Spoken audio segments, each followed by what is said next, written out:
Kaixo, bideo honetan egutegia zelan sartzen dan eta zelan kudeatzen dan ikusiko dugu.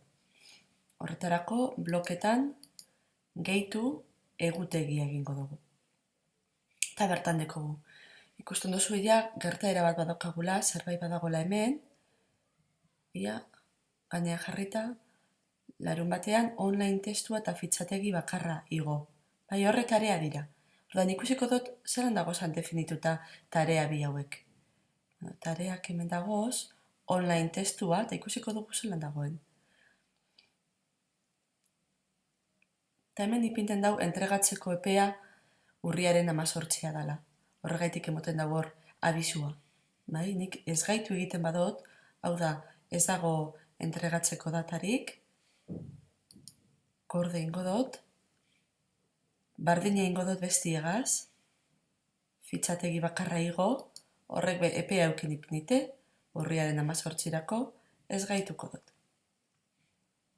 Gorde eta aurrera. Ikusten duzu desagertu dela ja?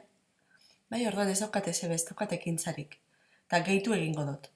Zelan gehitzen da hori? Bueno, lehenengo eta behin, klikatzen dut hemen urrian, ekitaldi berria, eta ekitaldi hau zer da? Erabiltzaileentzako edo ikastaroko ekitaldia. Bueno, bada ikastarokoa. Ongi. Eta orduen, izena. Hor gertatuko dan gertaeraren izena. Adibidez, saio presentziala. Deskribapena. Baina deskribapena izango litzateke, lehenengo saio presentzialera, ekarri ordenagailu. Adibidez. Edo, azterketa egun honetan izango da, tararun. Data. Bueno, gure lehenengo saio presentziala 22an da, urriaren 22an, ordua ipini leiket, iraupenik duen ala ez, eta iraupena zeba minututan, baina nik horrela utziko dut, ez daukara iraupenik. Gorde, eta hemen agertuten daia. Ikusten duzu, saio presentziala. Eta berton klikatuz gero, zaten dutzu hemen saio presentziala, eta ia, igulau zabalidekoa telako. Bai? Gero sartuko gara horra, modu guztizetan nik hemen editatu dezaket barriro, edo ezabatu.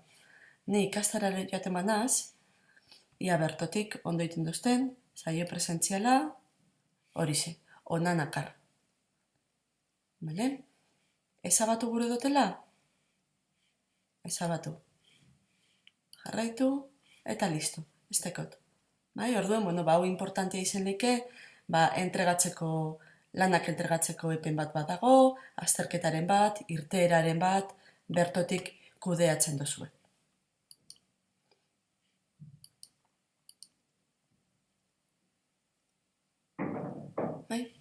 Beno, gero arte orduan.